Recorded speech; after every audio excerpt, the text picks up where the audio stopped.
Regular of the program, we usually take about 10 to 20 seconds, maybe a little bit less than that, to figure out if the stream is working. We want to make sure that we're broadcasting and that you're hearing us before I start pontificating and going off on big, long tirades. So let's make sure that we're online on YouTube and Periscope and Facebook. And it's looking like we are. Hello, everybody. Welcome back to yet another episode of Watching the Watchers Live. My name is Robert Gruler. I am a criminal defense attorney here at the R&R Law Group in the beautiful, always sunny Scottsdale, Arizona, where my team and I, over the course of many years, have helped to represent thousands of good people facing criminal charges navigate the criminal justice system. Unfortunately, as you may or may not know, hopefully you don't, but sometimes you have bumps in the road in your life, and what we do here is we help people get back on track. And so, over the course of our time in practice, we've literally helped thousands of people. We have seen a lot of misconduct as it relates to our justice system. I'm talking about misconduct involving the police. We have problems with prosecutors. We have judges who are not particularly interested in justice, and it all starts with the people at the top, the politicians, the people who write the rules, who pass the laws that they expect us to follow, but at times when they come under the gun themselves, they operate with a different tier of justice according to different standards. And so what we want to do on this show called Watching the Watchers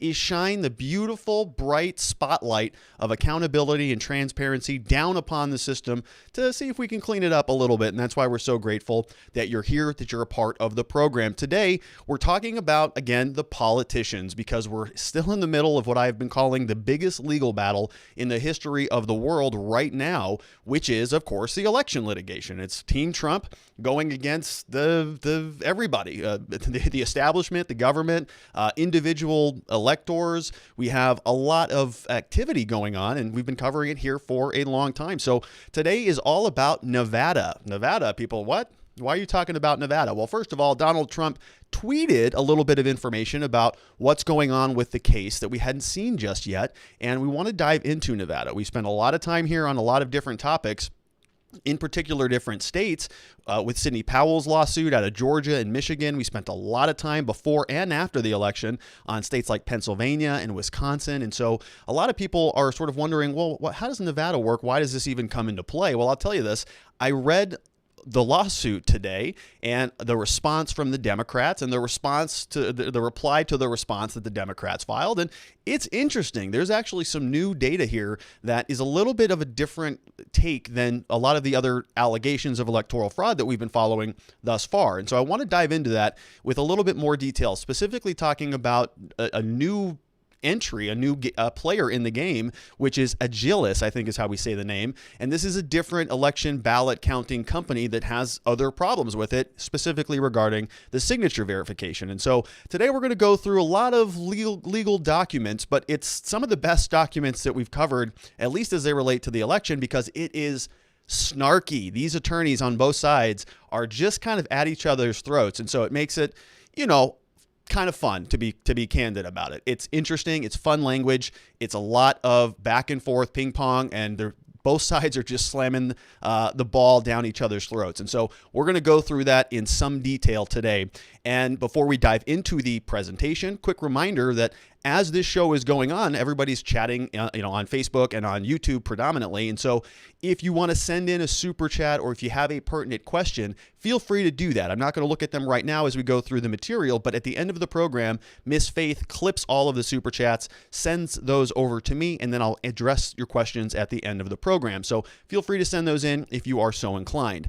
While you're here, we would love it if you hit that thumbs up button. It helps throw us into the algorithm so that other people can find us in the recommended next channel, watch next and all that stuff. So that would be helpful. If you could also subscribe, we'd love that because we want to have you back here. We go live at this time every day of the week, and we want you to be a part of the program. So let's get into the material. Before we dive into the specifics about what's going on in Nevada, I want to show you this little snippet here, kind of a little bit of a segue from Rasmussen report, specifically talking about how this is changing in the public sphere. So as I've talked about a number of times on this channel, there's sort of these two parallel battles going on. One that's taking place in the court of law, which is where we're going to be spending most of our time on this show today. But the other one is taking place in the court of public opinion. And largely, it has kind of been developing, I would say, over the last couple weeks. Now, you remember several weeks ago, right after the election, when we were on this channel, I was saying, man, all of these claims of electoral fraud certainly seem to be sort of unsubstantiated, or at least, the evidence has not been gathered just yet. It's too soon to tell. So when the other side was saying all this stuff is totally nonsense, we were saying, well, okay, yeah, I mean, we don't know yet. It's the day after the election or a week after the election. Let's see what else comes out. And as we've been following over the last 2.5, 3 weeks now, we're seeing more and more material come out. And so in the court of public opinion, as well as the court of law, we're seeing some developments move on, and it's looking like the American public may be responding. So Rasmussen reports came out today, posted this morning, 5:45 a.m. December 1st, says almost half of voters now believe that Democrats stole votes or destroyed pro-Trump ballots in several states to ensure that Biden would win. This level is unprecedented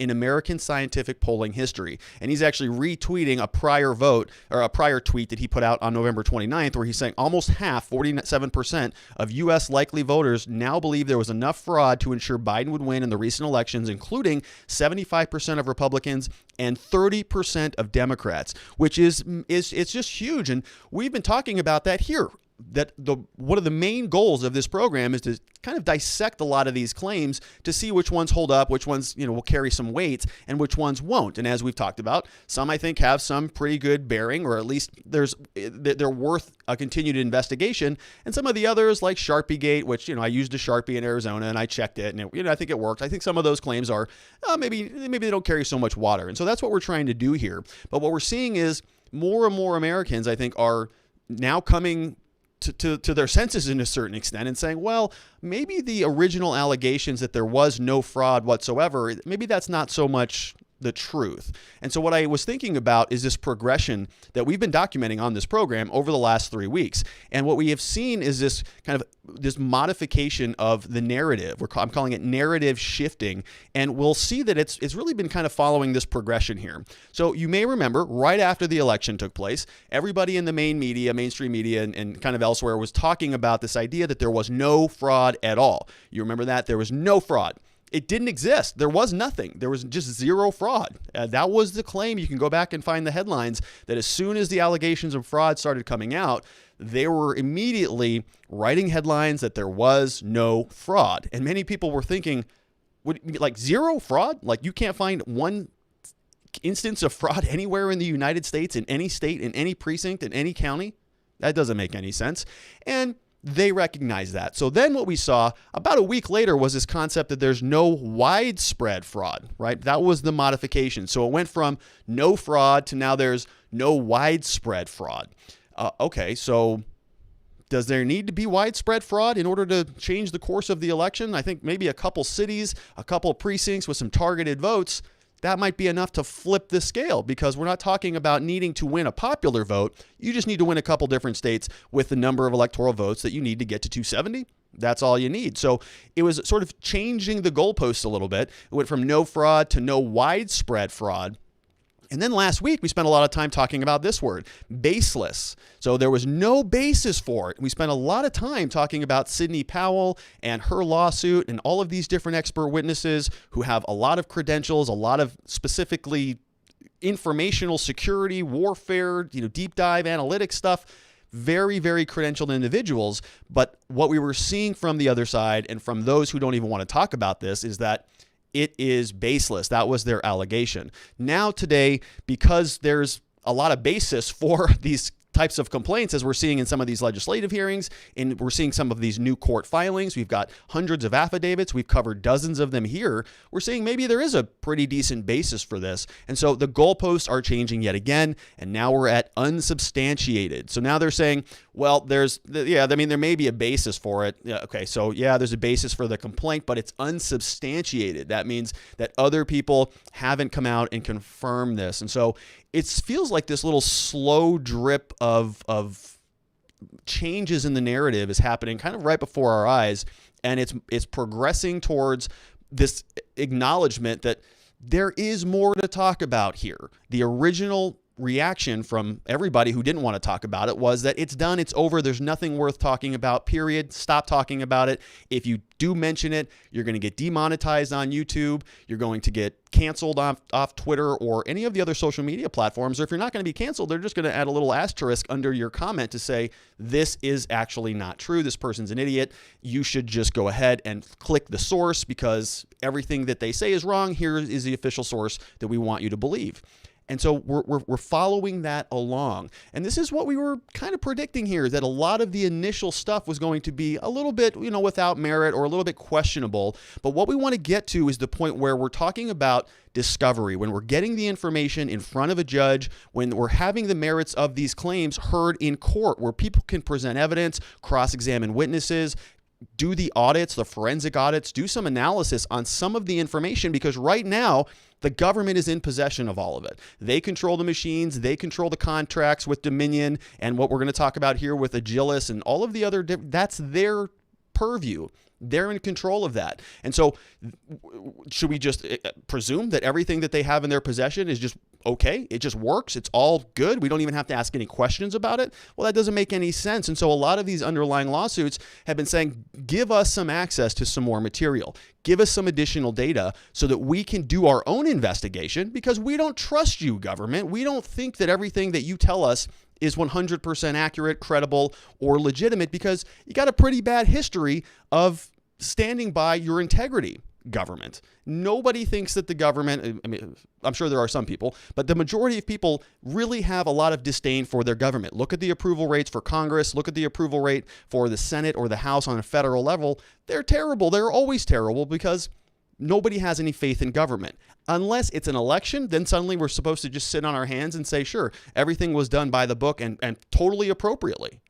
Doesn't make any sense. That's what I think a large part of America is upset about, including, as we just saw from Rasmussen, 30% of Democrats. That's why these conversations are valuable. That's why we want to dissect these claims, figure out what's working, figure out what doesn't work, because the country is going to be ungovernable regardless of who is in the White House if these numbers continue. If these numbers are the way they are a year from now, and 70% of Republicans think this White House is illegitimate, combined with another 30% of Democrats, the country will be ungovernable. So what we're seeing in Pennsylvania, and why I want to spend so much time talking about it today, is this little bit of a progression in terms of what evidence is available. What material does the government have in their possession that the Trump team is going to hopefully get access to, dissect, so that that claim can go away?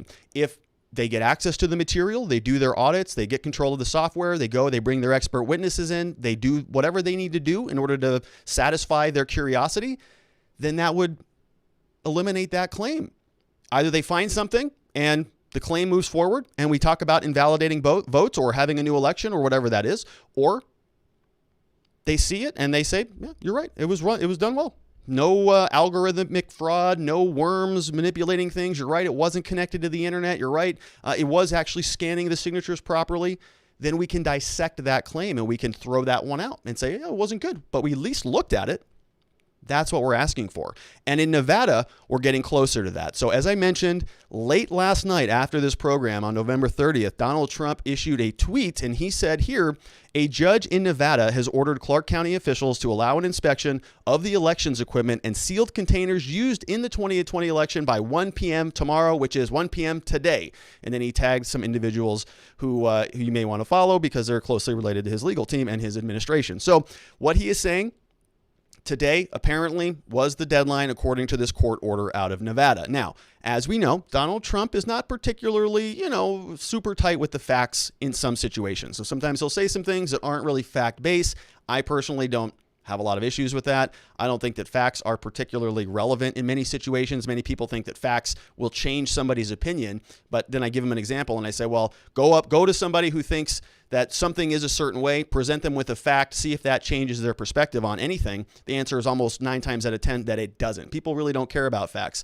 That's a little bit of a tangent there, but what Donald Trump is saying here is that something happened in a case that's going to give their team, their side, some additional access to more material, and we're going to see what that material has to show. Now, I went through and I did a lot of I tried to find a lot of these different documents from Nevada, and I was not able to find this particular order that Donald Trump is talking about. So he's saying that the judge gave him access to it. I wasn't able to find that order, but when I did go, when I was researching the case and reading some of the underlying documents, we got some pretty interesting things to talk about. So let's get into it. This is from the First Judicial District Court out of Carson City in Nevada. This complaint was filed by this woman here. Her name is Shanna Weir, W-E-I-R-E-S-Q. She's based out of Las Vegas, and all of this stuff is, of course, public record, so you can look any of these people up.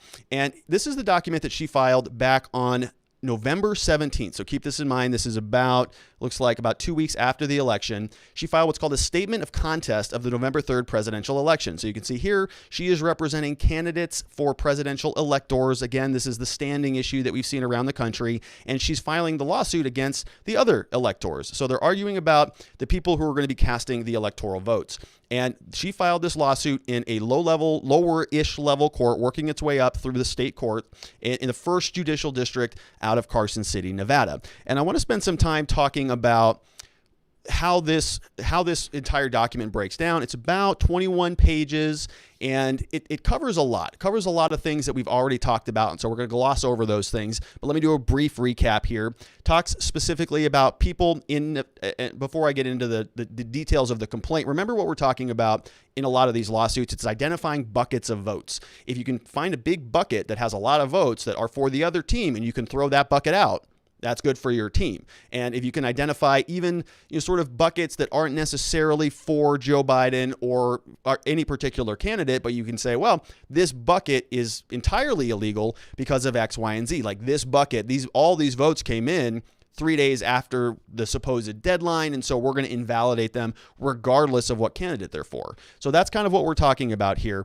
And as Miss Weir goes through her lawsuit here, she talks about a couple different buckets. Number one, she has an issue with people who are voting in Nevada from a different state. We saw a lot of these claims from Matt Brainard and other people who were saying, well, we were taking the voter registration list that came from the state government. We were comparing those with the national change of address form. We found people that moved and they're in a different state now, but their ballot was for some reason cast in Nevada. Now they told the federal government that they moved, so why is their ballot being counted in Nevada? That doesn't make any sense. So she goes through and identifies some issues with that. So that's a big part of her complaint. She also talks about the lack of any meaningful observation. We spent a lot of time on this with Rudy Giuliani. That's one of his team's main claims. They didn't get access to go watch the ballots being counted.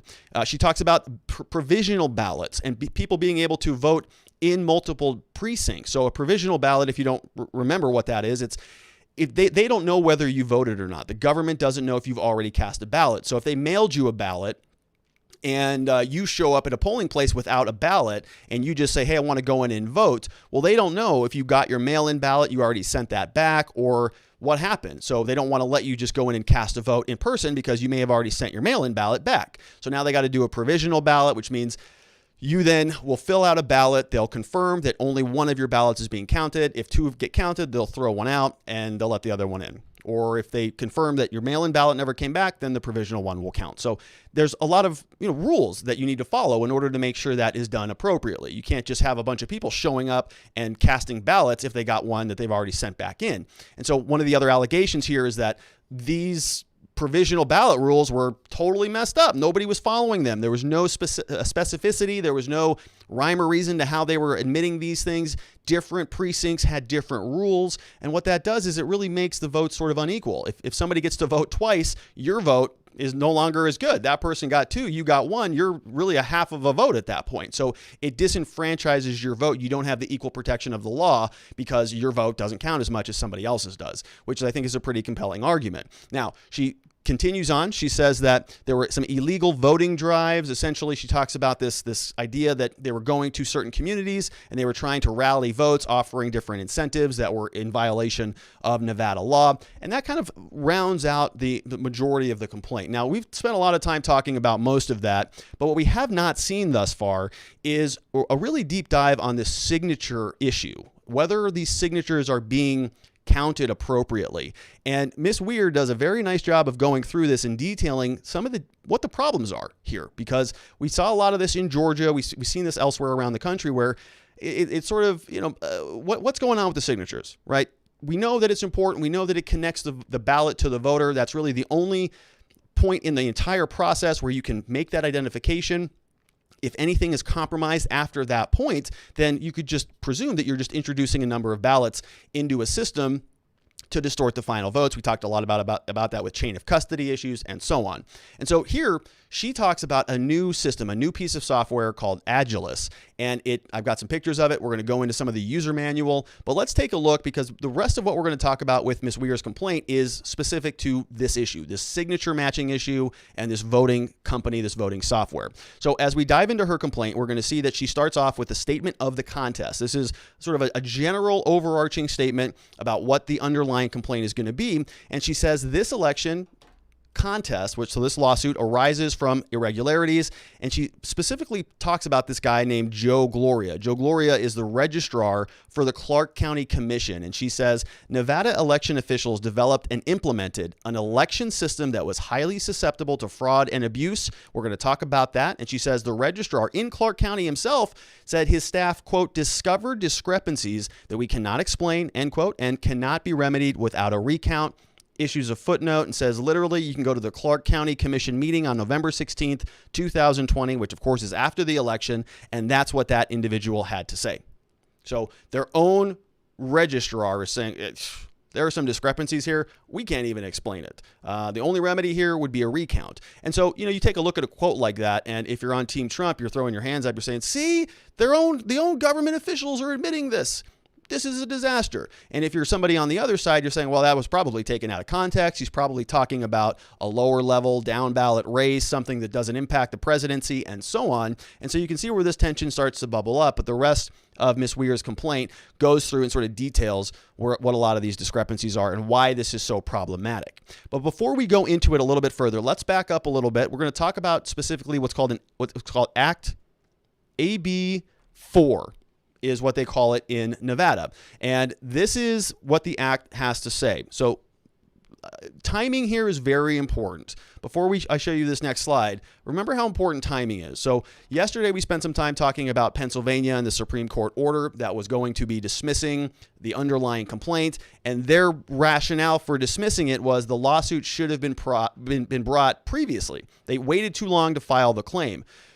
Even though the Supreme Court itself, the same one who dismissed this last lawsuit, they changed Act 77 in Pennsylvania. They made the modification close to the election, and so now they're expecting people to file new lawsuits on the back of a recently modified law. So doesn't that invalidate their argument that they couldn't bring it quickly enough? So the timing thing is kind of an issue, doesn't make a lot of sense. And we're going to see it again here. This is interesting because the Democrats are also going to be using this idea that latches should preclude the ability to bring this claim. So let's take a look at AB 4. And again, let's pay close attention to timing, because remember, we just went through an election on 11/3, and we've been doing elections for some time. And so you would think that if you're going to change the rules of an election, you probably want to really think them through, test them, make some modifications to make sure that they're appropriate, because any last minute changes, you could run into some pretty serious errors. This is an important election. Every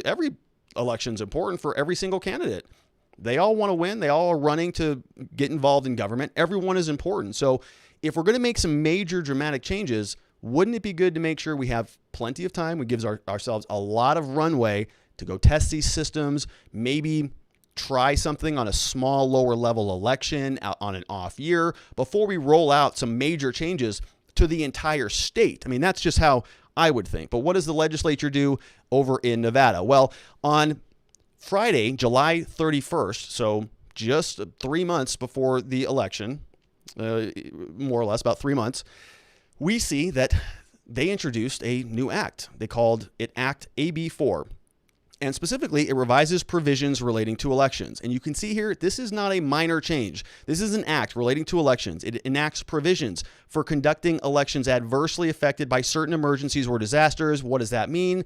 COVID. Everything is COVID. Revising provisions that govern election procedures for absentee ballots, mailing ballots, and other mail ballots. So major modifications to the mail-in balloting. It makes various changes relating to elections, prohibits certain unlawful acts relating to elections, providing the transfer of certain funds to pay for certain expenses, penalties, and so on. So this entire act is all about modifying voting. And we're going to learn a little bit more about what that means specifically in the complaint, because Ms. Weir goes through and she says, well, this is what the act did. This is why we're having all these problems. And as a reminder, they implemented this. This was introduced on July 30th. So you see here, introduced on July 30th. Well, we see here, just a few short days later, it was approved by the governor. So introduced July 31st. They read it once on July 31st. They read it a second time on August 1st. Then on August 2nd, they read it a third time, and it was passed. It was approved 13-8 by the General Assembly, went over to the governor. The governor signed it into law. So we have an act that's introduced July 31st. 3 days later, August 3rd, it's now in law. It was read a couple times. That's it. August 3rd, August, September, October, November. That's 3 months away from an election. So they're making massive changes to how they're going to be running an election in 3 months. And one of the complaints, or one of the claims from the Democrats, is that these lawsuits should have been brought sooner. They had plenty of time to bring these lawsuits, even though they just literally changed the rules 3 months before the election. So keep that in mind. Now, as we get into the substance of the complaint, so I kind of took a little break, showed you what happened with the underlying AB4 Act. Let's go back to Ms. Weir's complaint. And you're going to see this is scanned in. Some of the language is a little bit hard to read because the scan's not so good, but we're going to make our way through. So as I had mentioned, she's already talking about the citing COVID-19. So of course, because of COVID is such a disaster, that the governor called a special session of the state legislature for the express purpose of changing Nevada's voting procedures. So special session, they call it in. Oh my gosh, COVID is wrecking the world. We have to have an emergency meeting. They schedule that. As a result, this 32nd special session of the legislature, they passed Assembly Bill 4, which is what we're talking about, AB 4. This was the first time in history, the first time in the history of the state of Nevada that required that unsolicited ballots be mailed to all registered voters in the state, and established a procedure for voters to cast their ballots by mail. An overwhelming number of voters received multiple ballots for themselves and others during the election. State election boards received a combination of ballots from voters who chose to vote by mail, chose to vote in person during various early voting periods, or chose to vote in person on election day. So AB 4 says that we are now going to be mailing you a mail-in ballot whether you want one or not. You don't even have to go and request it. You don't have to opt into the program. They just passed a new law, makes a bunch of changes to the election rules, then automatically mails out a ballot to every single voter in the state. Okay, they've never done that before. They're now doing this. I mean, the bill got passed into law August 3rd, so you would imagine that a lot of this early voting stuff would start, October? So they've got to implement this system and make sure that it works. In 2 months, from August to September, government runs very slowly. So by the time it passed into law, by the time they started working on this, now we're talking a couple weeks, a month, in order to implement these changes. And that's going to bring up some problems. Ms. Weir goes through and she says, this is what happened. The state of Nevada, as a result, received 8.5 times more mail-in ballots than they did in 2016. In 2016, the entire state received 78,000. This year, they received 671,000, literally 8.5 times. If you narrow that down to Clark County, then they received 10 times more ballots in 2020 than they did in 2016. So in 2020, 453,000 compared to 44,000 in 2020. She continues. She says the election officials and personnel were not prepared to accurately and efficiently verify the signatures on the mail-in ballots with election personnel as required by Nevada law. Accordingly, what did they do? Clark County unilaterally decided to use a signature verification machine to verify mail-in ballot signatures in lieu of election personnel. So you see how this claim is now maturing a little bit. So the idea is that the Nevada government on their own, by passing a bill, AB 4, went out, mailed everybody a ballot, and then they got 8.5 to 10 times more ballots back. So they're used to processing ballots at a normal clip, at a normal pace. This time they got 8.5 to 10 times more ballots. And so they were kind of expecting this. And so they needed to go through and talk about how are we going to verify the signatures, because that's 400,000, 671,000 total, 453,000 in Clark County. We got to match these signatures. We don't have the staff for this. We're not staffed up to do this. Last year we got 80,000 of these things. Now we have 10 times as many. How are we going to manage that? So what did they do? They went over to a third-party contractor by the name of Runbeck Election Services. So as the complaint continues, we see that the mail-in ballots were processed through a machine manufactured by Runbeck Election Services that is referred to here as the Agilis Ballot sorting system. We're going to call it Agilis as we go on as well. She says what this machine did is it recorded or processed and scanned the ballots for the purposes of recording the fact that the voter cast a vote. So just checking, ticking off a box that that person cast a vote. Then it sorts the ballots by the precinct, and then it matches the voter's ballot envelope signatures to exemplars maintained by the Clark County Registrar of Voters. So again, this is just happening in Clark County, and they're going to be comparing the envelope signatures to the person's signature that's maintained by the Registrar of Voters. All right. And you can see how this is pretty important, right? She goes on in this section of the complaint, and I want to just detail a little bit about it without reading it all to you, but she says that there was no scientific study of how this software works. So one of the original questions you would want to ask yourself, of course, is, well, how accurate is it? How often does it make a match of a legitimate signature? If I signed a motion to court 25 times, my signature's off pretty much every time because I sign like a lunatic. I'm just like, yeah, off. Next one, go, right? Sign like a madman. Well, my signature is not the same every time, but would the computer be able to recognize that? Would they be able to figure out, that was off a little bit, or that all of those minor permutations of my signatures was the same individual? Do we know? Well, her problem with this is, I think, valid, that no, we don't know, because there's no literature to say whether this is legitimate. And of those that are counted and verified, what percentage of those are rejected? What's an acceptable margin of accepting or rejecting these signature matches? Because if they're not matching, we certainly don't want to count them. But what percentage of those that come in are not going to be counted? What's acceptable? What's allowed? And she makes an interesting point. She says, there's almost no regulations on this stuff. There's almost no certifications. And she makes a very, I think, astute comparison to what they do in Nevada, what they do in Las Vegas in general. She says further, there appears to be little to no regulation or certification of the signature verification machines in elections as compared to the long-standing, robust, and unparalleled regulation and certification of gambling machines in Nevada. So if you go to Nevada, you've got weights and measures and certifications, and every single slot machine has been checked and analyzed and audited, and there's records everywhere about it.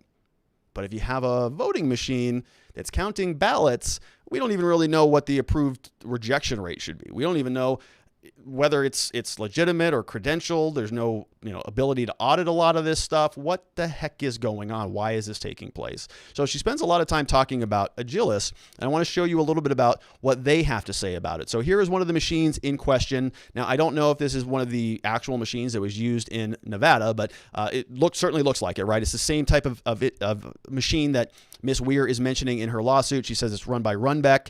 It's the ballot sorting system, which is exactly what we're talking about. And it is got all these features: automated image capture, automated signature verification. It's got on-screen manual verifications, full audit capabilities, time and date stamp, all of this stuff, side-by-side crop, extended views of signatures, daily updates, downloaded from VR. We've got sort, valid, challenge, ballot envelopes, custom sort options, scalable to sorting needs, 96 pockets. It's a hefty machine. And I've seen some of these types of machines in like direct mail companies where they have to print and mail large volumes of documents. And so you can see here, presumably what's happening is in one of these trays, somebody's loading up a bunch of ballots, and then the machine's kind of doing the rest. It's sorting them by name, matching them to the registry and all that. This is a complicated piece of machinery. Can you agree with me on that? I consider myself to be marginally technical. I put together a lot of the studio, and I can figure most of it out. I'm pretty tech savvy. A machine like that would take me probably, I don't know, a week to get familiar with how to learn that thing, and I probably want to test it a number of different times and learn the ins and outs of it. And did that happen on election day? I don't know. But this is from their own manual. And then this is this is an image of what they're talking about as related to the signature verification component of this. So it says it's swift and accurate and easy to use. And you can see that this lens here looks like it's a camera. That's probably what's literally taking pictures of the ballots as they come by. Multiple verification options is what this document says. Cameras capture the entire front side of the ballot envelope, and they extract the signature image. So the internal verification process confirms that each envelope is signed by the registered voter and registers it by the county. Each image can be archived. Question ballots with no signature are identified and separated during the sorting process for manual review. So keep that in mind. So this machine, it's going to say, all right, well, that signature didn't match. Well, what percentage are we talking about? Well, we're going to get there in a minute to see, well, how many of these should go out? And this is kind of a good question we should ask ourselves. What percent of ballots do you think should be rejected according to this machine? What would be an acceptable number? Just ask yourself that. And as we go on, we're going to see what the actual number was. So this comes from the machine. Signature verification can take place via two methods. Number one, on-site or off-site with the run-back Agilis. So using this approach, the extracted image is displayed on an Agilis terminal screen and compared with the archived image signature in the voter registration database. Number two, automated review and compare using their optional software. Agilis can be configured to compare automatically and then compared the archive image signature in the voter registration database. So I think what that is explaining is that two things can happen. Number one, when the ballot goes through the machine, it'll pull up the old archived signature image. It will also show you the new image of the ballot, and you'll be able to just make a human can take a look and compare. The other way is that the software just does it automatically, and that's the method that they used in Nevada. And what Ms. Weir is concerned about is that the machine doesn't really work. Here's what she says. Grounds for the contest, Clark County uses the Agilis machine. She says, in addition to other functions, the Agilis machine was utilized to compare through artificial intelligence, which is that second version I was telling you about, voter signatures on the ballot corresponding to the voter signature maintained by the Clark County Registrar of Voters. As of November 16th, the Clark County reported that they received 453,000 mail-in ballots. Each and every one of those was processed and scanned by the Agilis machine. And here's where the percentage comes in. The Agilis machine rejected approximately 70% of the voters' signatures and verified only approximately 30% of the voter signatures accompanying those ballots. One more time, the Agilis machine rejected approximately 70% of the voter signatures. Okay, so she goes on, these highly unusual results should have caused the state of Nevada and Clark County to declare that this machine had malfunctioned and to abandon any reliance on it, but they didn't. They didn't do that. Right? That's a big number, 70%. So of all the ballots that came in, 70% of those were rejected. But did those get thrown out? No, they got counted because it was checked by a human. Interesting. We're going to get there. Let's talk about what happened next. So here is how the signatures problem is so bad. This is why it wasn't working and Nevada screwed it up. She says that the Agilis machine was designed to signature match with a tolerance setting between 50 and 100. Okay, so let's back up and talk about what that might mean. On your cell phone, if you get in with your fingerprint is going to change a little bit here and there. I mean, the underlying fingerprint's not going to change, but every time you put your thumb on your keypad, your finger is going to be off a little bit. You're going to get scrunched up. You may have just gotten out of the shower. You've got a little bit of the prune going on. You've got some I would say, inaccuracies in your fingerprint every single time. So what the iPhone is doing or what your Android doing is, if you're on that superior operating system, is it's giving you a rough estimate. It's taking a scan of it and saying, yeah, it's about 90% likely that this person is who they say they are. We're matching it. It's about 90% close enough. We're letting them in. Anytime that you would have 100% exact match or it's something where the tolerance level or the threshold for tolerance, there's always going to be some movement in there. Everything has certain tolerance. And so what they're talking about on these voting machines is they were just turning back the match factor from 50 to 100 or somewhere in between. So their tolerance level on these Agilis machines was between 50 and 100. prior to use during the election, they adjusted the tolerance level downward, ultimately settling on 40%. So now if we go back to our iPhone analogy, well, now it's like, well, it's your thumbprint, or, it might be somebody who's got a thumbprint that's pretty much close to yours. We're going to give them access to that. So here what we're seeing is that more signatures are coming in, the lower level of tolerance. They're willing to accept more mistakes or a bigger range of what they're going to tolerate as acceptable. So they turned it down underneath the manual specifications. It said it should be at a rate between 50 and 100. They turned it down to 40. Ultimately settling on 40%, she says here. When they lowered the tolerance level to 40, they failed to do sufficient testing and calibration to validate the accuracy of the machine at that tolerance level so as to avoid any false positives. Because if it's a much lower level, if it's close enough, if it's 40% close enough, if we're going to use that example, then you may get some false positives. They didn't do any testing to make sure that this machine just wasn't accepting everything that came in. Paragraph 37, she says, this is why it doesn't work. The machine factory requires that signatures are a minimum of 200 dots per inch.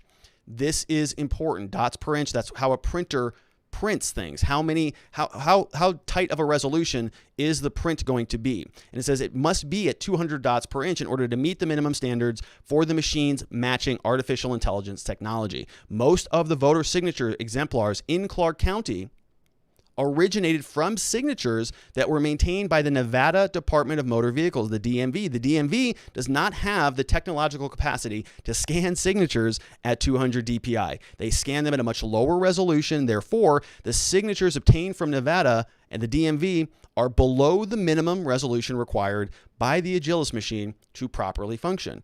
So, of course, it's going to have all of these errors. It's going to reject 70% of them because it can't even read the signature that is provided by the government because it's under the threshold. So they got to turn it way down, the tolerance level on the machine itself, in order to get the signatures in, because the signatures that are coming in on the ballot, although the machine will scan them at 200 DPI, the back end from the Nevada DMV, they don't have anything that's 200 DPI, so they can't really match them. So the machine's doing as good as it can, but they don't have the underlying data. So now they violate the machine's manual. They turn the tolerance way down past the recommended settings, and a lot of more signatures are now just flowing in. Everything is being counted. And she goes on and she says here in her next paragraph that this is what the law actually says. She says under NRS, which must be the Nevada Revised Statutes, that was enacted according to Assembly Bill 4, the clerk or an employee in the office of the county, and this is language from the law, shall check the signature used for the mail ballot in accordance with detailed procedures. They do not include relying on artificial intelligence software to verify matching signatures. Human verification is required in every instance, is what she's saying. She says the election ordinance nor the state constitution, nothing makes any provision for the electronic verification of signatures. It's not even mentioned in there. All right. And paragraph 30, she says, in violation of Nevada law, the Clark County Election Department allowed the Agilis machine solely to verify 30% of the signatures without accompanying human inspection of them. So if we break up her original argument, 70% were rejected. So if the machine rejected them, should you reject those votes? That's one argument. But she's also saying that you should also reject the 30% of those. Nothing in the law says that you can use artificial intelligence to come in and scan this stuff in, even if you tamper down the tolerance levels. Not acceptable. So she's also arguing those 30% should be excluded also. Even if the machine verified them, they didn't get an eyeball from somebody. And so I think that's kind of a little bit of a more aggressive argument. I think certainly you can make the case, though, that 70% of those others that the machine itself rejected, why are those being counted? Her contest goes on, and then we're going to talk, after this slide, we're going to talk about the Democrats, their response, then we're going to talk about Ms. Weir's response to the Democrats. So it's called a response and then a reply. We're going to talk about those. Then we're going to jump into the live chat. So I know this is a lot of legal documents, but there's some good stuff here. We're not even to the good stuff yet because it's going to get a little bit snarky here in a minute. So let's round up Ms. Weir's complaint. She says, Even after the tolerance setting of the Agilis machine was adjusted downward, the machine still rejected 70% of the ballot. So a 70% rejection rate demonstrates that the machine is completely unreliable. No confidence should be maintained with respect to the 30% of the other signatures. She says 130,000 votes should be invalidated as illegal. The signatures rejected by the Agilis machine were then passed to human election personnel to inspect and verify the signatures. So let's keep this in mind. The machine had a rejection rate of 70%. Of those 70%, a small portion of those, or maybe all of them, I don't know specifically, but they all went over to a person, and she's addressing what happened there. Paragraph 43, she says, upon information and belief among the mail-in ballots subject to human signature inspection, only 1% of those were ultimately rejected.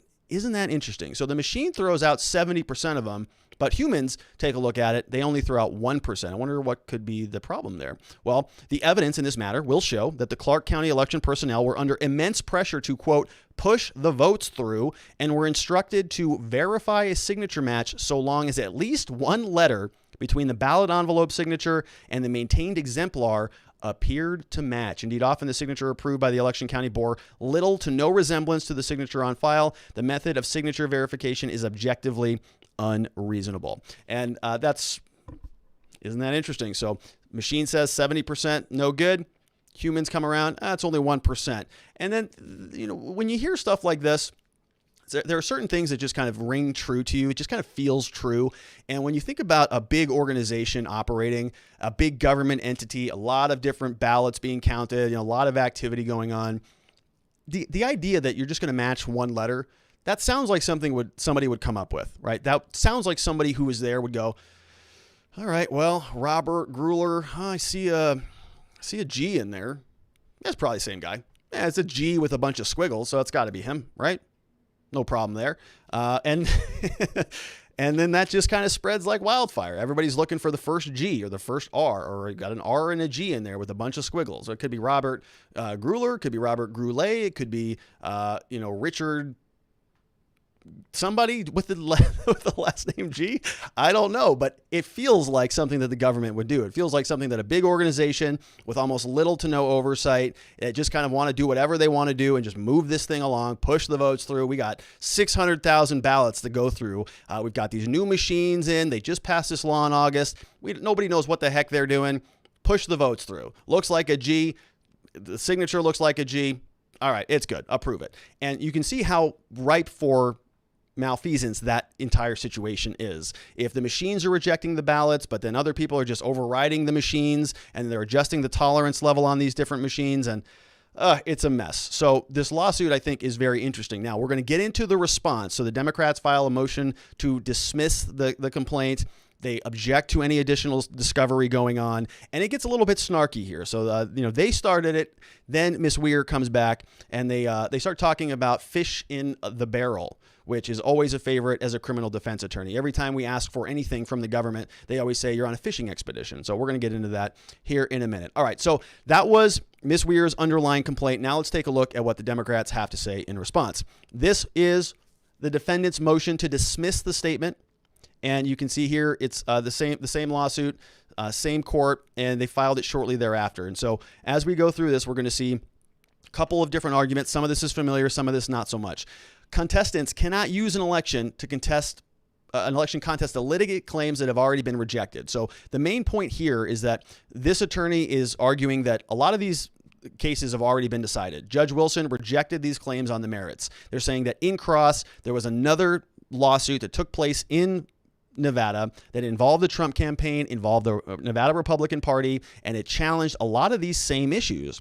And Judge Wilson already rejected those claims. So therefore, you are now bound, new contestants. You are now precluded from raising these same issues. And yeah, right? They kind of did bring those similar claims. These are new people, and that lawsuit was dismissed on a different basis as far as I can remember. I think it was a standing basis. But as far as I can tell out of Nevada, a lot of this stuff hasn't been heard on the merits yet. So what they're trying to do here is just find a procedural reason or an excuse that would bar a new claim, saying this has already been litigated. We've already heard this in court. You don't want to give anybody who's filing lawsuits the ability to just file endless lawsuits, one after another after another. At some point, the court is going to say, you already filed that claim. You've already made that argument. You don't get to continue to make it anymore. So that's the original claim. Now, I think it's a little bit different because the parties are different. We have representation of the electors versus the other electors, and we'll see where that goes. I don't think it's a particularly pertinent argument, but I understand why they have to make it. We also see here that they introduced this concept of latches, which we sort of made fun of yesterday when we were talking about Pennsylvania. It says here, contestants are barred by latches from challenging the use of the Agilis machine. It says again, it's such a frustrating argument, but let me explain what latches is. So the idea was out of Pennsylvania that they can't bring a lawsuit now because they should have brought a lawsuit earlier. They waited until they were already harmed. And if you go in and you reverse the course of the election, then you give a favorable result to a plaintiff, who's the person who's bringing the lawsuit. You're giving them favor, even though that they were a little bit kind of dishonest. They should have brought a lawsuit earlier. They didn't. And therefore, you're going to reward somebody for their bad actions. So you don't want to do that. So Latches says, all right, well, we're not going to do that. We're not going to give them the benefit of the doubt. They may have a claim here, but they should have brought it earlier, and we're not going to fashion equitable relief. We're not going to make this right now. They should have brought it earlier. The same argument is being made here in this Nevada case, and it's just as ridiculous. They're saying here that they're barred by latches from challenging the use of the Agilis machine.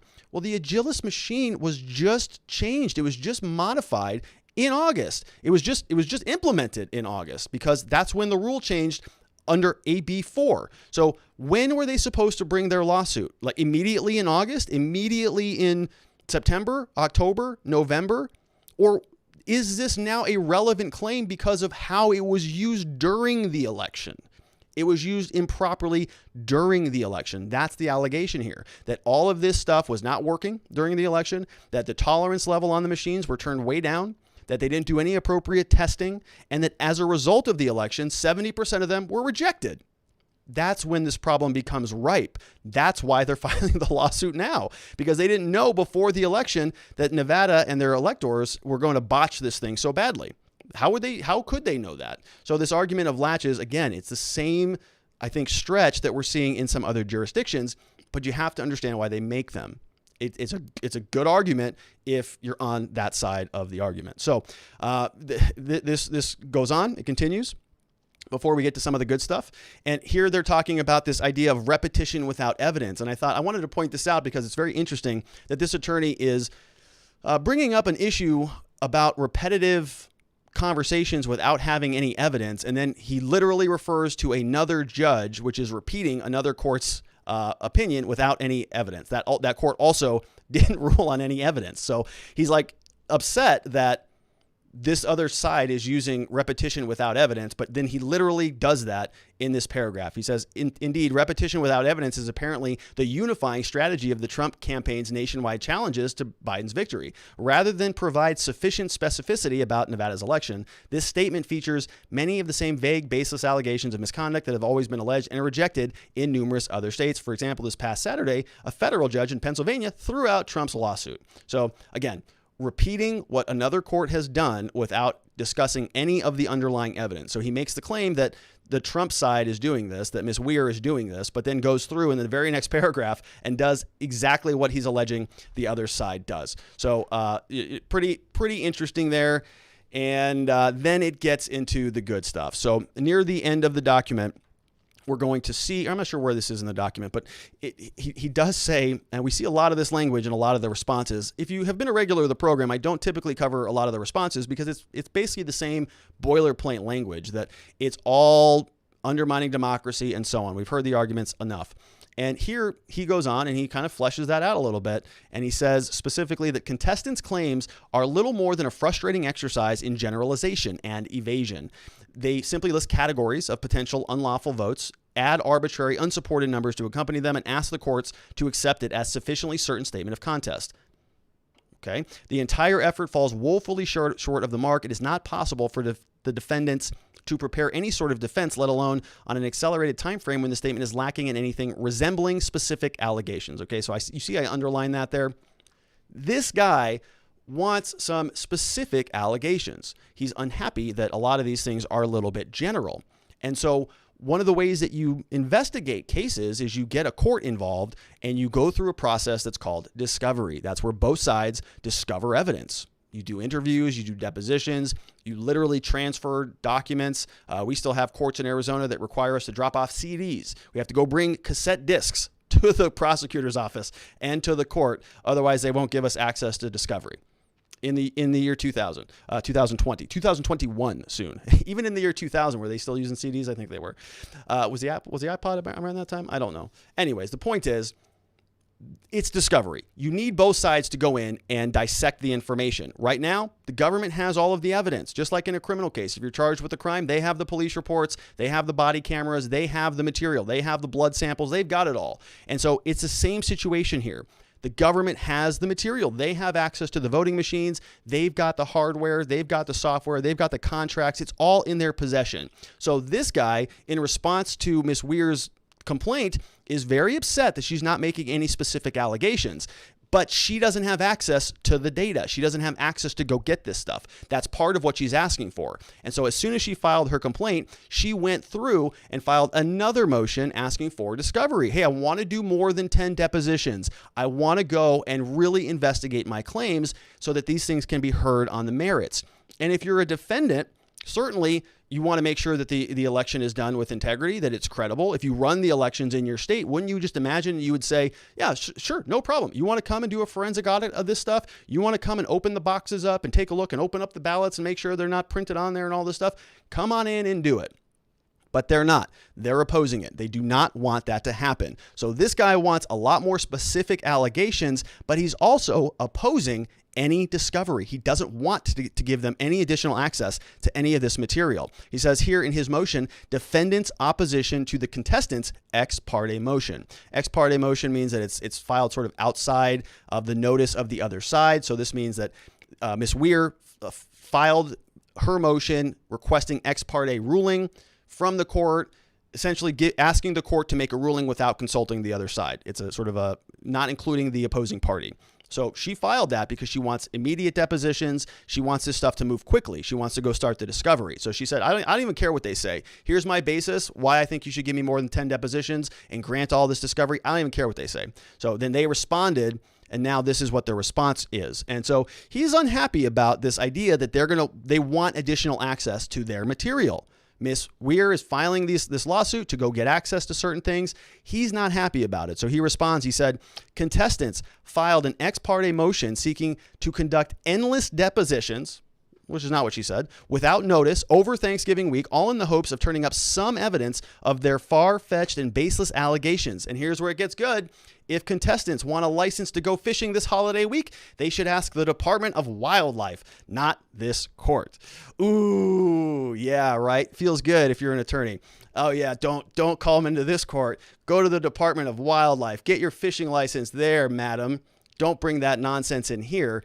This attorney, I don't know how much he practices in this space or how often he uses that line, but those types of lines are a dime a dozen. Many people, I think that this type of language is like a slam dunk of the basketball.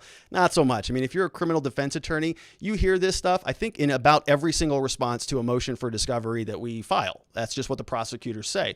They say, oh, this is not a fishing expedition. Maybe you should go get a fishing license somewhere. And it's like, okay, guys, super clever. Thank you for making our day with your brilliance.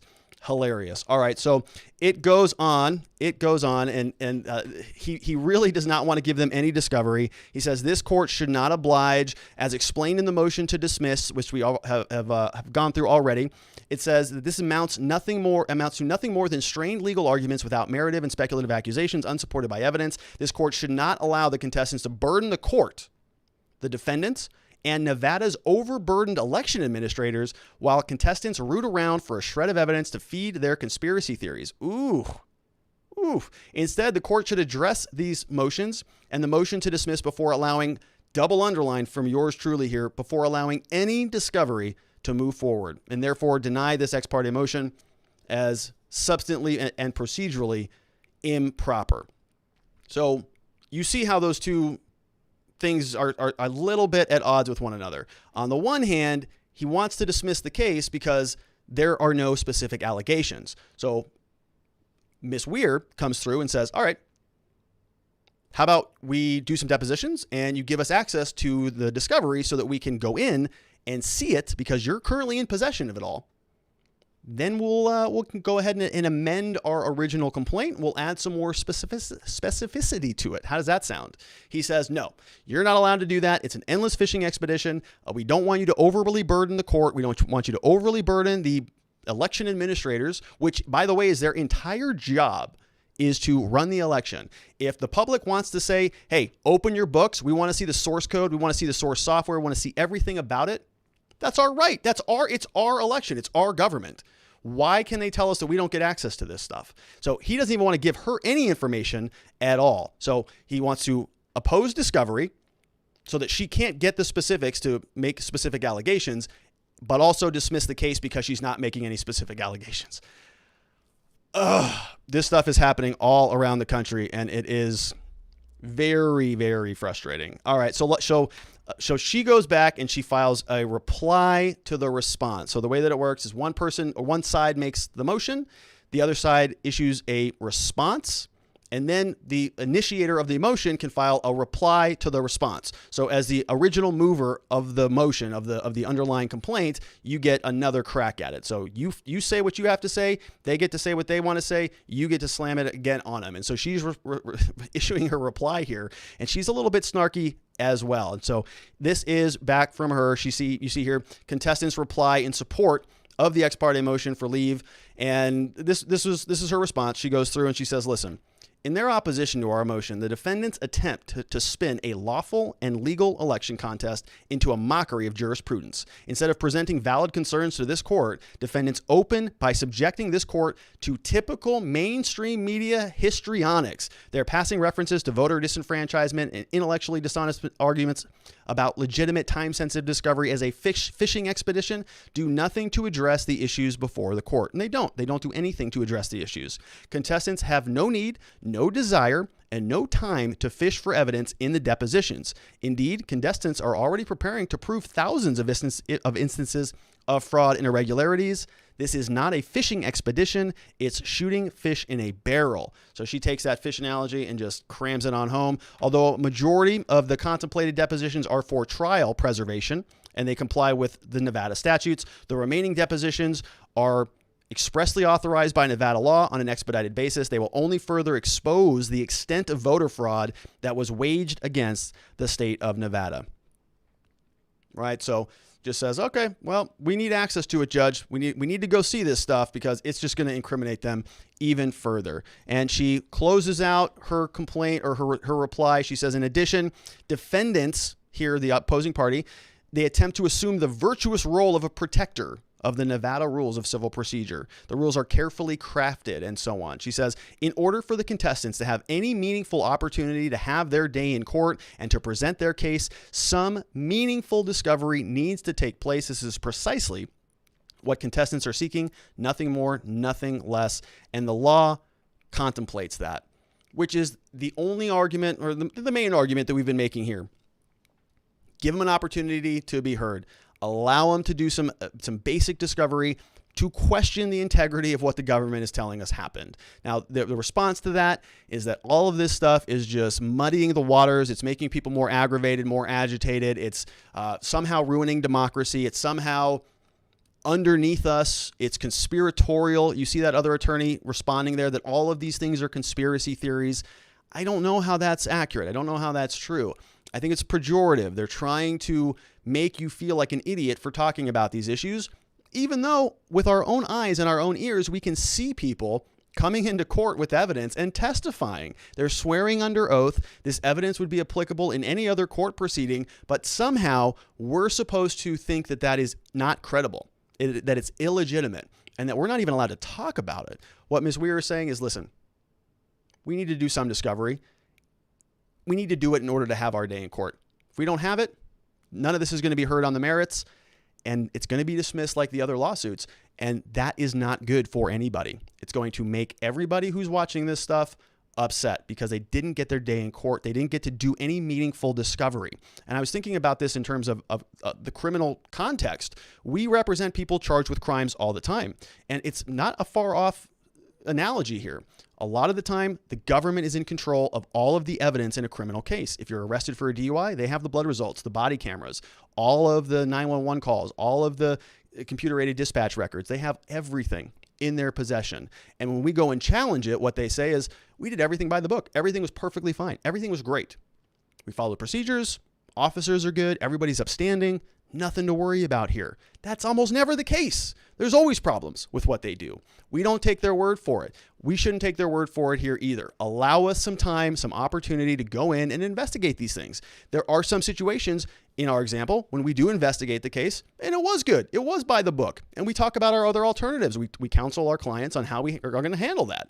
There are other situations where we find some very grotesque issues, some major catastrophic problems that result in major changes in what the original policy would be to the benefit of our clients, to the benefit of the justice system, to the benefit of making sure that both sides have checks and balances that keep them in check. We do not want to just operate under this idea that the government does everything correctly all the time and that they're above reproach, that we can't ask them to show us the book, show us the record, tell us what's going on in there, give us some material, let us in.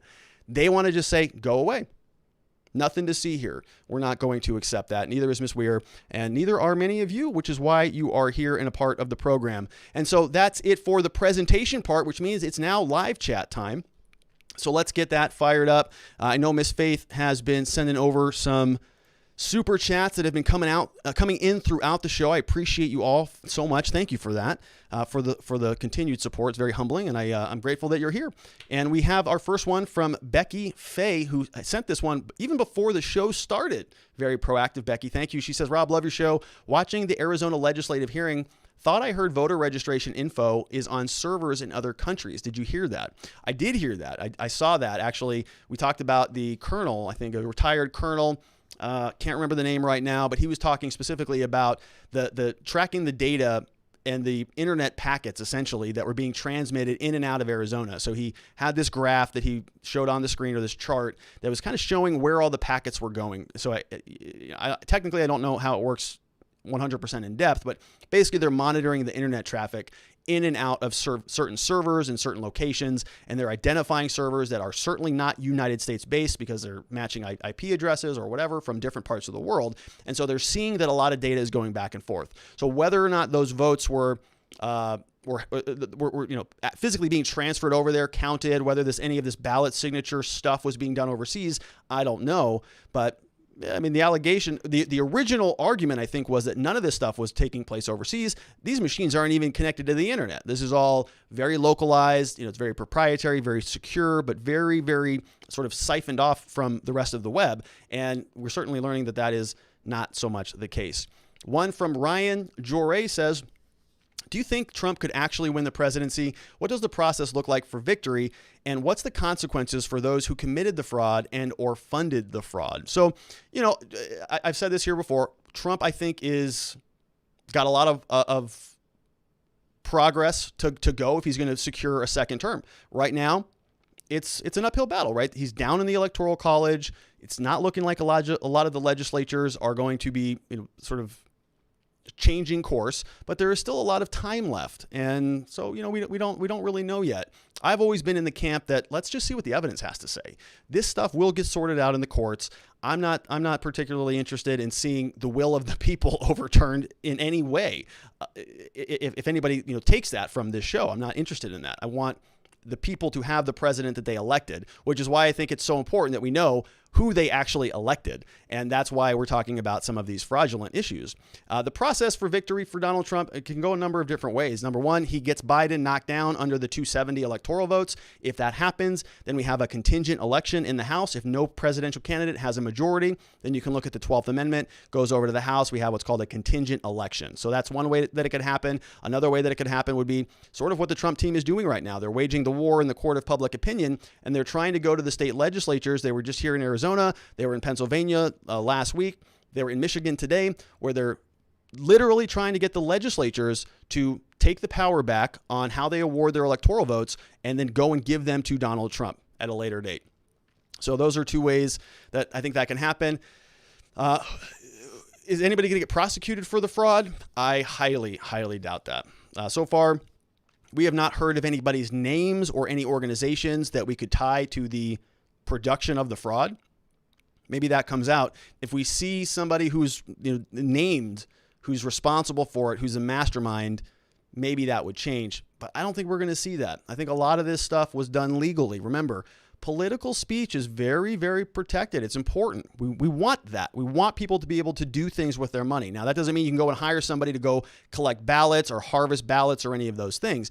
But my point is that a lot of that money is being sort of, funneled to certain organizations that are doing things that maybe they are not supposed to be doing. We're talking about ballot harvesting. We're talking about, kind of pushing things through to get the result that they want. And we've seen this. We've seen this a lot with James O'Keefe in some of his videos. There was a video that he released from Project Veritas where he was working with somebody, or one of his undercover people where that person was literally having conversations with candidates saying, yeah, it's $55,000 for 5,000 votes, whatever that was. I don't remember the specifics of the claim. But that type of stuff, nobody's ever going to set up a website and say, hey, elections are us. You can just come on over here and just sign up, fill out a form, and we'll make sure you get elected. But people will accept money in terms of under the guise of going out and doing, voter registration. Yeah, we're going to go do a bunch of voter registration. We need $50 million to do that. Or why does Priorities USA, priorities.org, that funded all of these lawsuits by the retired people of America? We saw 7, 8, 12 lawsuits in all these different battleground states. They were funded. They got money from somewhere in order to fund the lawyers to go out and execute these rules, these rule changes and these lawsuits. So that's not illegal. They're allowed to do that. You can't prosecute somebody for that offense. And so as long as everybody was operating within the confines of the law, the lawyers may have known that if we get these modified, that somebody else can maybe take advantage of some of this stuff. But that itself is not illegal. Unless you can really connect the dots and find this big conspiracy, I'm not sure anybody's going to get prosecuted for it. All right. We have Dan Sundin, who says, for precincts and voter centers to work, Dominion systems at each location must be connected to the internet so the electronic poll book will work.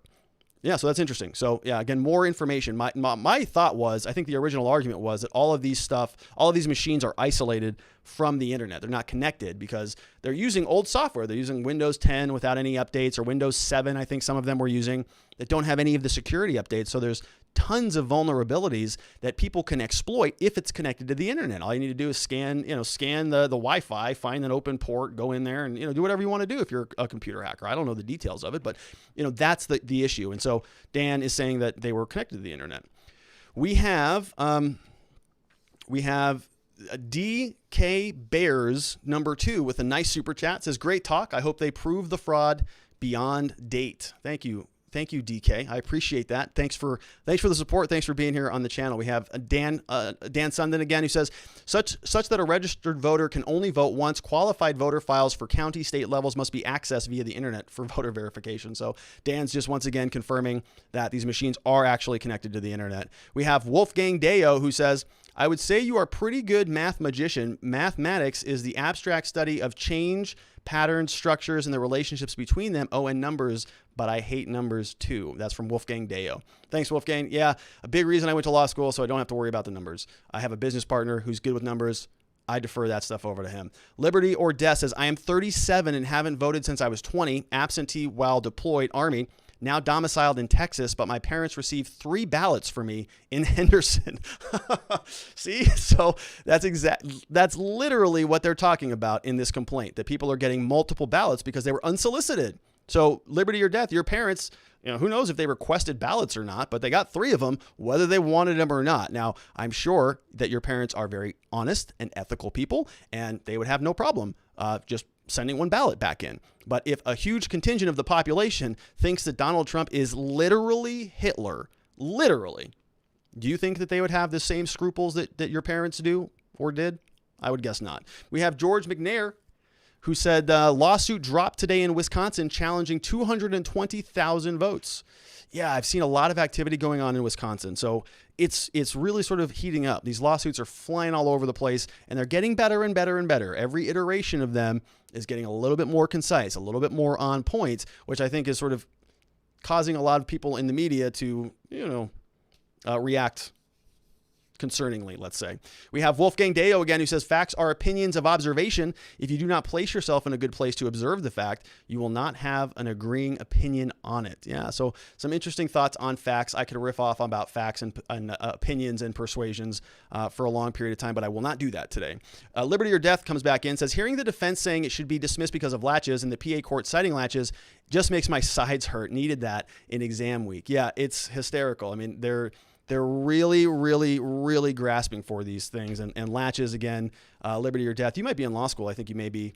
And yeah, you don't even hardly talk about it because it's such a bizarre concept. It's so antiquated. Nobody uses it anymore, but it's coming out now. They're pulling out the big guns. Dr. EMB in the house. Hey, Doc, she's back. She says, hashtag open the boxes, which we would love to see. We have Washington Street Jags fan who says, appreciate the breakdown, Trump power, and gives us the bicep flex for us. Thanks, Jags fan. Appreciate that. Dr. EMB again in the house says, soon there will be a big time overburden with an uprising and subsequent civil war.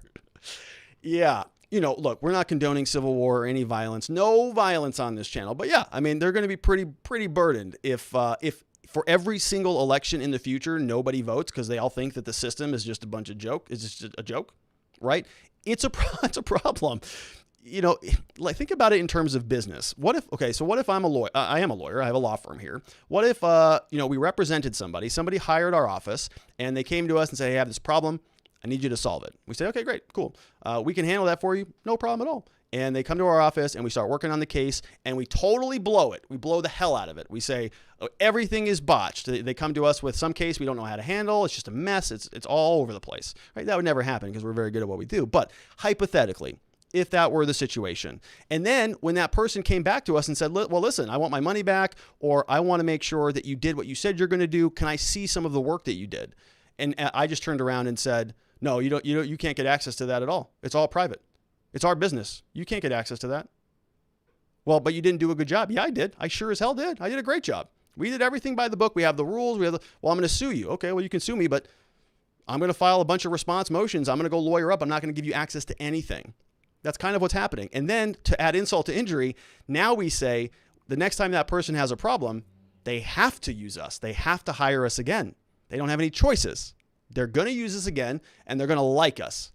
Because, damn it, we have a contract with the government. There's no one else to use, and we're above reproach. You cannot even question us about malfeasance. That would never work. You would never do that as a consumer. No business would ever survive if that was how this operated. But somehow we're giving that power to our government. We're giving that power to these third-party companies that are hiding behind this idea of proprietary information and trade secrets and so on. It's ridiculous. They're performing a public service. They're literally helping us govern ourselves. We can write the rules. We can demand what we want of them. And many people are. And I think Dr. EMB is it's right on point. People are going to be upset. People are already upset. And if they don't at least engage in the idea of due process so that these claims can be settled out, they're going to be making a bigger problem for themselves, which has been my point for a long time. We have Rolly Murray, who says, if someone already voted in a Senate election in another state, why should they be allowed a second vote for Senate in Georgia? Same election cycle. Yeah, I would agree with that, Rolly. So I think that do I follow you on Twitter, Rolly? Your name looks familiar to me. But he says that, exactly right. There are allegations that many people are saying that people should move from California or from some of these very left-wing states into Georgia in order to change the course of the election. And so that is going to be, once again, ripe for voter fraud. So think about this. The whole country is in this argument about electoral fraud. We're going to have another election very soon. It's going to come back up. This issue is going to come back up. And I'll tell you what, it's going to come back up in the next 4 years, and it's going to come up again. So maybe now is a good time to just revisit our election systems, do an audit, do a deep dive, see how they work, make sure that they're still good, because a lot of people don't think that they are. It's a good question. We have the Bit Block who says, percentage-wise, what would you say there are the odds of Trump pulling off a win here? I'm super skeptical to give percentages. I don't even know. I don't even want to comment on that, the bit block. Let me just say, I think it's a long shot at this point in time, but we're still kind of in the middle of it. We're still sort of in the opening half of the game. All of these lawsuits are literally just now kind of catching their stride. We just saw it today in Pennsylvania. I'm sorry, out of Nevada. We've been talking about it today.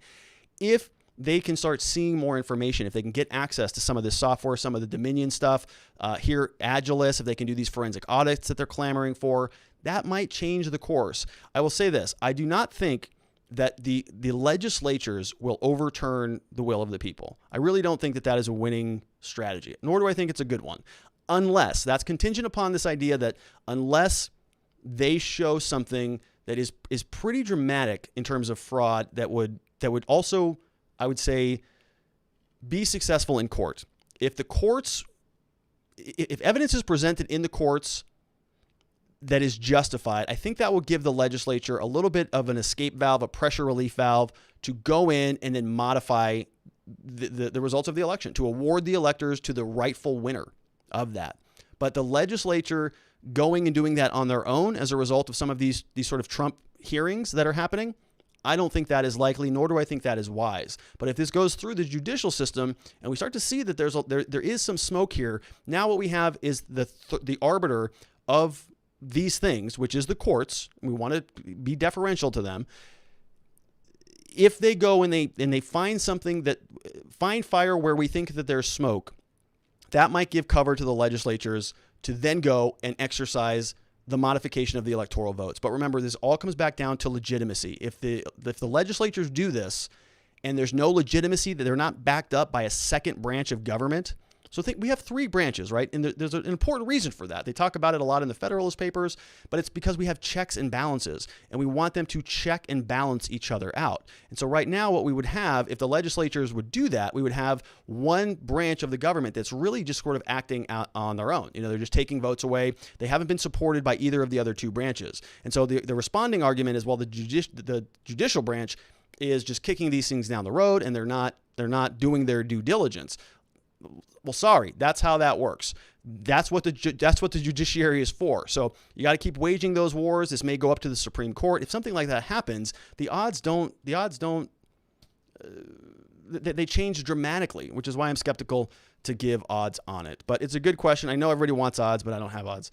Lava Java Lava says, need clarification. Did Sidney Powell make a clerical error on a county name in Michigan, or did she discover a fictional created county? So good question, Lava Java. What I'm going to guess happened on that is that she was copying and pasting a bunch of stuff from different things. We went through the Michigan lawsuit here on this show, and I spent some time talking about the typos. We saw huge sentences that were all squeezed in together. She misspelled district court. I think it was missing an I, something like that. And so one of the commentators, when we were going through that lawsuit, specifically said, look, man, she just copied and pasted a bunch of stuff from one PDF file into another PDF file. They're on all these deadlines, and she's just scrambling all over the place to file these lawsuits in a number of different jurisdictions. She gets a little bit of slack. I was also a little critical. I said, hey, listen, hit the spell check button. Okay, it will fix all that for you. Spend the next 20 minutes just next on your spell check. Solves that issue. But I think that's probably what it was. I don't take too much. I don't put too much weight in those types of errors.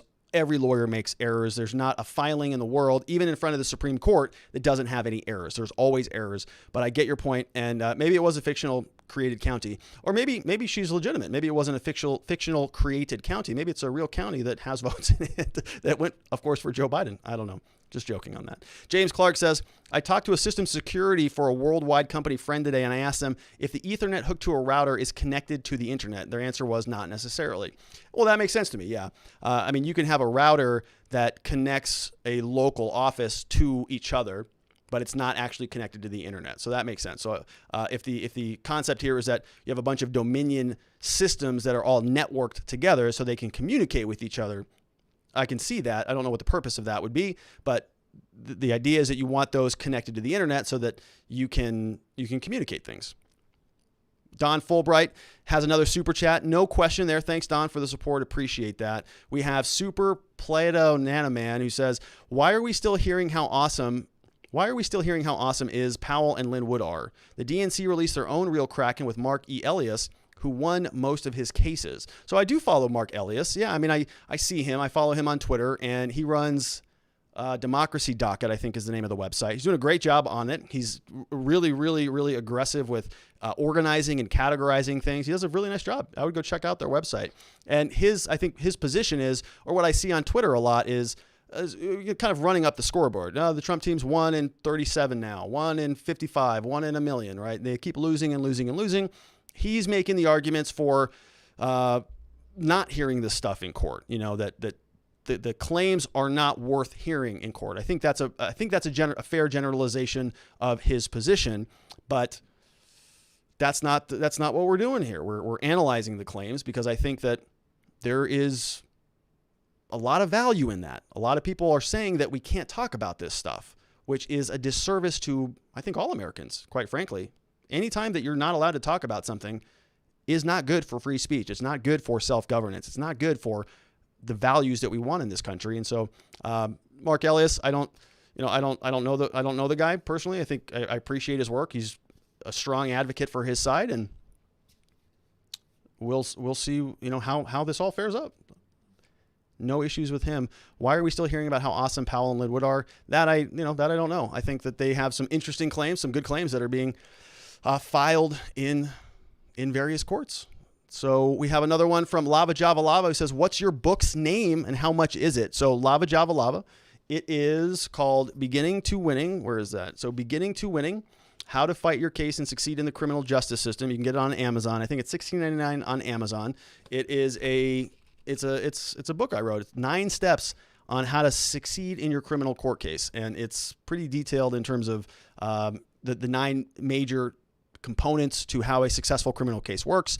It's on Amazon if you want. It's free if you join our Discord server. So in the link here, or in the description, you'll find a link to our persistent chat. So you can chat before the show, after the show. There's a free copy of my book in there, in the slides channel. And we put the slides of the show in there as well. So you can get those, you can get it all for free if you want.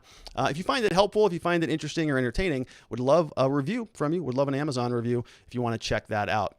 All right. Dr. EMB says your explanation equates to communism. Well, I am certainly not in favor of communism, not even a little bit. So hopefully I was not advocating for communism. Let me backtrack that one a little bit. We have Eagle Eye Gardens who says, thank you for this platform. Seems unfair for one side to have all the discovery. Is there some kind of protection for the evidence? It's a great question. Very good question. So it depends on what kind of evidence it is. There are certain rules for preserving evidence. Oftentimes in cases, we will file motions to demand the immediate preservation of evidence. Most of the time, this happens in cases where you have surveillance footage. So a lot of the sort of Old Town Scottsdale cases, the Old Town nightlife, sports bars, all those different facilities, they have surveillance cameras, but they're on loops. They will erase them after 24, 36, 48 hours. And so one of the first things you want to do in those situations when you need that is to file a motion to preserve. It's an expedited motion for the preservation of evidence. And so that's kind of what they were talking about here. She wants to start doing these depositions. We saw a lot of this was going on. I think it was in Georgia. Yeah, it was in Georgia. We talked about this yesterday, where the federal district court judge out there originally said, you got to preserve all of the Dominion software stuff, and then reversed himself, kind of, not really, and then sort of re-implemented it. And so a lot of this is about the preservation of evidence, and we want to make sure that that is being protected.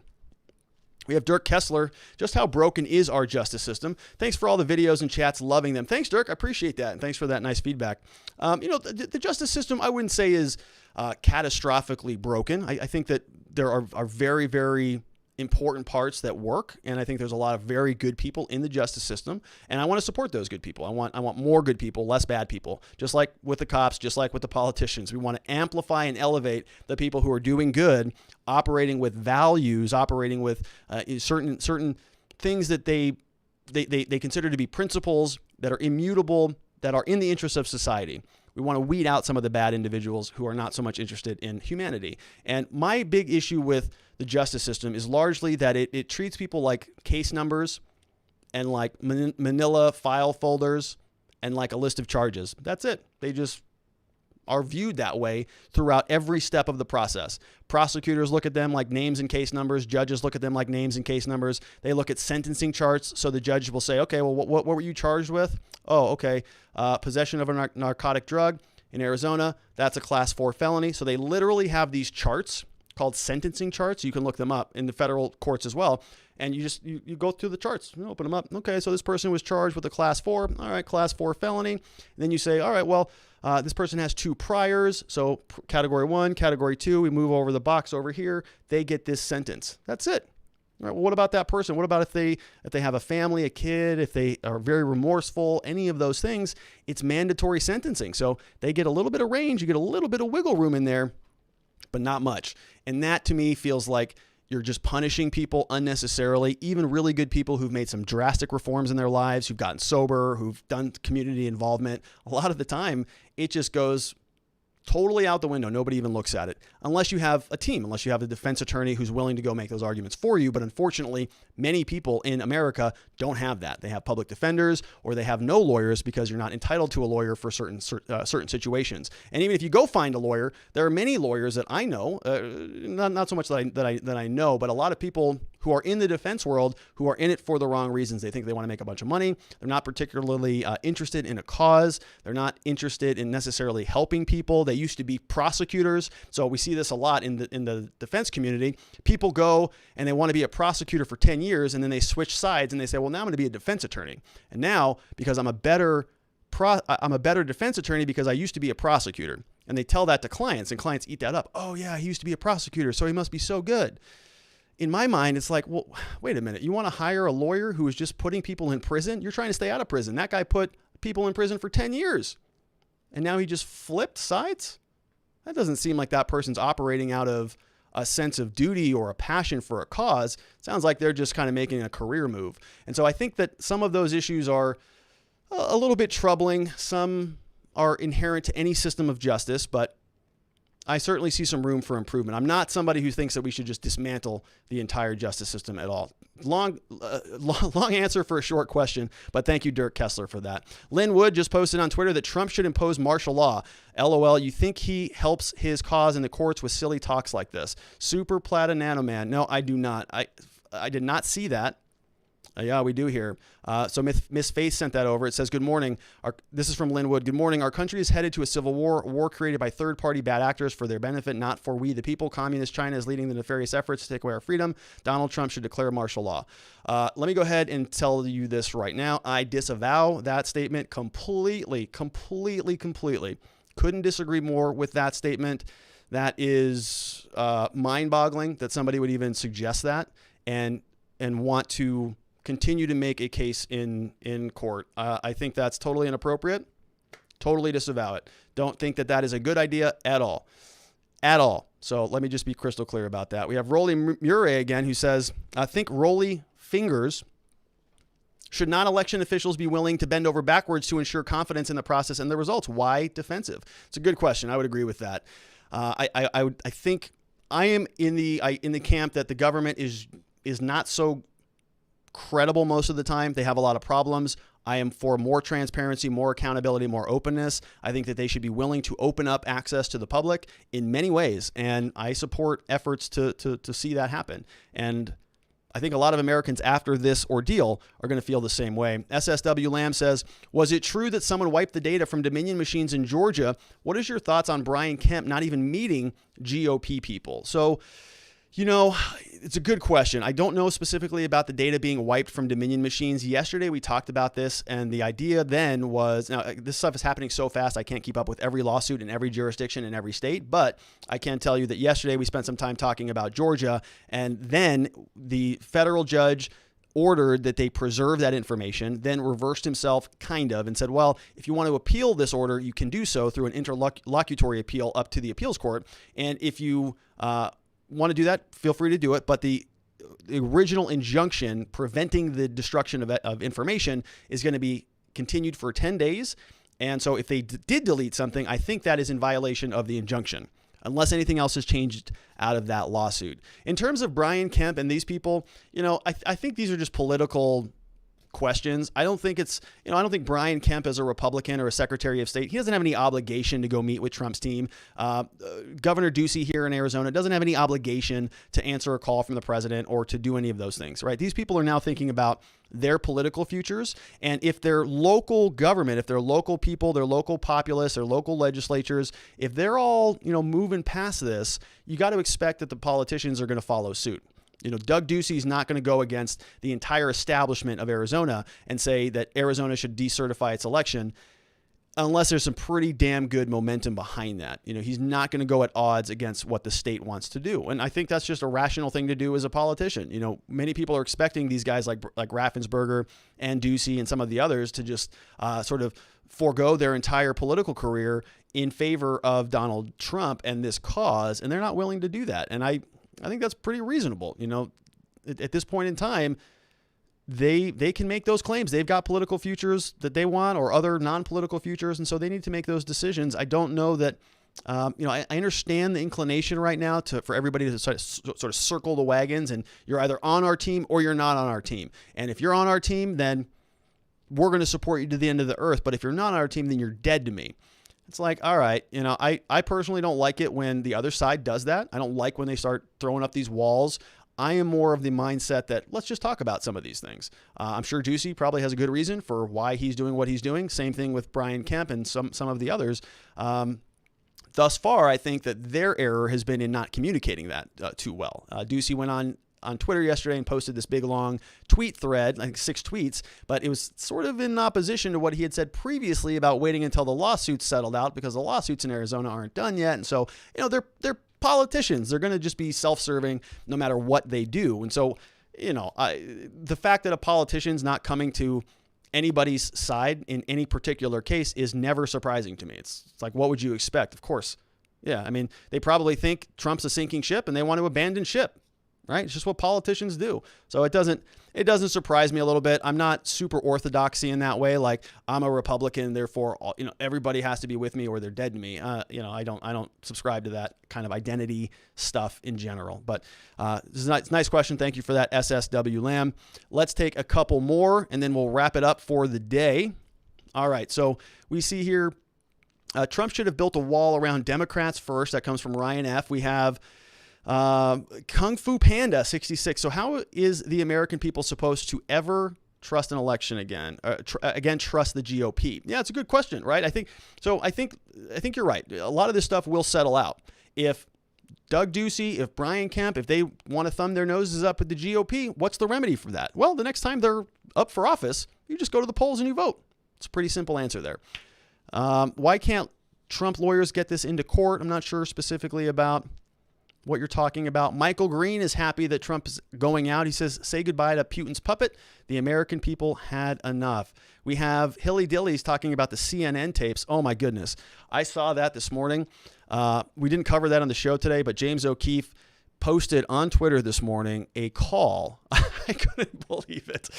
Where he is on the phone with CNN's, I think it was Jeff Zucker. Their CNN is having a conference call.